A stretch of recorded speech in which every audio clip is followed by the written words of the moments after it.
네, 투데이 건강 클릭 시간입니다. 지난 시간에는 무릎 관절에 발생한 질환을 관절경으로 치료하는 방법에 대해서 알아봤는데요. 이 무릎 관절 질환에 대한 종류도 많더라고요. 네, 그렇습니다. 네. 그래도 다행인 것은요, 무릎에서 생기는 모든 질환들, 거의 대부분의 질환들이 관절경으로 치료가 가능하다는 것인데요.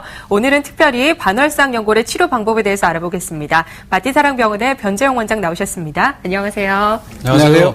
네, 원장님. 이제 오늘 배울 게 저희가 반월상 연골이라는 건데요. 저는 연골은 아는데 이 반월상 연골은 어떤 건가요? 우리가 흔하게 물렁뼈라고 하는 게 반월상 연골이거든요. 네. 우리가 이제 그 음식점에 가면 도가니탕을 먹지 않습니까? 네. 그 도가니탕의 재료가 우리가 말하는 그 연골인데, 네. 그걸 이제 우리가 의학적인 용어로 반월상 연골이라고 그렇게 불려지고 있습니다. 잠깐 그림을 보시면은 그 위에 뼈가 있고 아래쪽에 뼈가 있는데 파란색으로 이렇게 표시가 된 부분이 그 우리가 말하는 반월상 연골입니다. 이런 연골을 위에서 내려다 보면은 가장자리로만 파란 부위가 있는데 이것이 연골인데 우리가 초생딸 같거든요. 네. 이런 것이 그 반월상 연골이고요. 반월상 연골은 무릎 관절에서 뼈와 뼈 사이에 위치해서 충격을 흡수하는 스프링 같은 역할도 하고요. 그다음에 양옆으로 뼈의 안정성을 기여하는 그 베어링 같은 그런 아주 중요한 그 역할들이 있습니다. 그렇군요. 근데 무릎 관절에서 발생할 수 있는 가장 흔한 질환이 반월상 연골 파열이라고 하거든요. 네. 정확하게 이 반월상 연골이 파열된다는 게 어떤 걸 말하는 건가요? 우리가 흔하게 그 얘기하는 연골이 찢어졌다고 하지 않습니까? 네. 찢어졌다는 것이 의학적인 용어로 이제 파열이라고 하는데요. 잠깐 그림을 보시면은 이렇게 하얀 부분이 정상적인 연골이라면은 이게 붉게 보이는 부분이 연골이 그 파열이 된 것입니다. 이 연골의 그 파열은 옆에 보이는 그림과 같이 다양하게 그 파열이 될 수가 있는데 길이 방향으로 파열이 될 수도 있고요.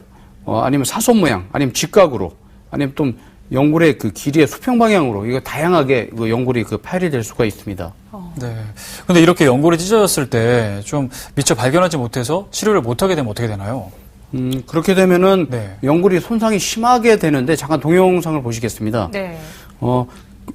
현재 이 동영상은 연골이 파열이 돼서 꽤 그 진행이 된 분의 그 관절경 사진이 되는데 네. 적절하게 치료가 안 된다면은 뭐 연골의 기능이 없어지기 때문에 이게 유지가 되던 그 관절의 공간이 이게 좁아지게 되겠죠. 이렇게 좁아지게 되면은 통증도 오지만은 관절염이 진행이 돼서 궁극에는 요즘에 이제 그 노인들한테 시행이 되는 인공관절 수술을 해야 되는 그런 상태까지 진행이 되겠습니다. 그렇군요. 근데 반월상 연골이 파열이 잦은 만큼 원인도 참 다양할 것 같거든요. 어떤가요? 연골은 우리 몸에서 혈관의 분포가 적은 그 조직입니다. 그렇기 때문에 특별히 다치지 않아도 노화에 의해서도 손상이 오고 파열이 올 수가 있고요. 이거 이외에도 교통사고나 스포츠 손상, 산재 사고로도 손상이 올 수가 있고 또한 연골이 그 기형으로 인해서도 그 쉽게 손상이 될 수가 있습니다. 예. 잘 이해가 안 가시죠? 기형이라는 얘기는 잠깐 그림을 보겠습니다. 이것이 아래쪽에 있는 그림이 정상적인 연골의 모양입니다. 앞서 말씀드렸듯이 연골은 뼈의 가장자리로만 있는 이런 초생딸 같은 그런 모양을 그려야 되는데 네. 이런 연골들이 안에까지 자라 들어오는 경우가 있습니다. 선천적으로.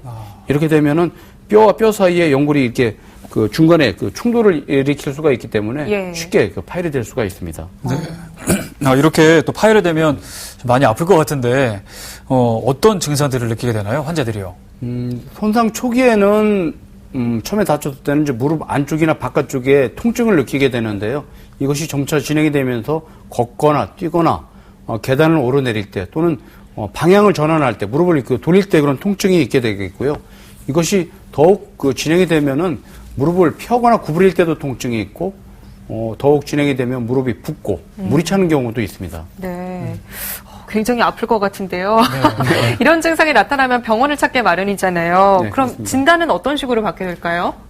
반월상 연골의 파열의 그 진단은 그렇게 어렵지는 않습니다. 사실 환자분의 증상과 경험 있는 의사의 진찰이라면 어느 정도 의심을 할 수가 있는데 확진을 하기 위해서는 MRI 검사가 필요합니다. 잠깐 사진을 보시겠습니다. 이 사진은 정상적인 그 사람의 MRI 사진이 되겠는데요. 네. 위쪽과 아래쪽에 그 뼈가 있고요. 네. 안쪽과 바깥쪽에 각각의 이런 삼각형 모양의 검게 보이는 부분이 바늘상 연골인데 연골은 그림과 같이 검게 보여야 되고 뼈와 뼈 사이에 선을 그었을 때 안쪽에 위치해서 관절의 공간을 유지를 해야 되는데 네. 손상이 된다면은 이쪽에 보시면 이쪽이 손상된 쪽이거든요.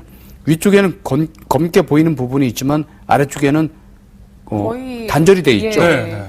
같은 환자의 수술 사진인데 보시면 아래쪽으로 이렇게 네. 깊게 연골이 파열이 된 걸 볼 수가 있습니다.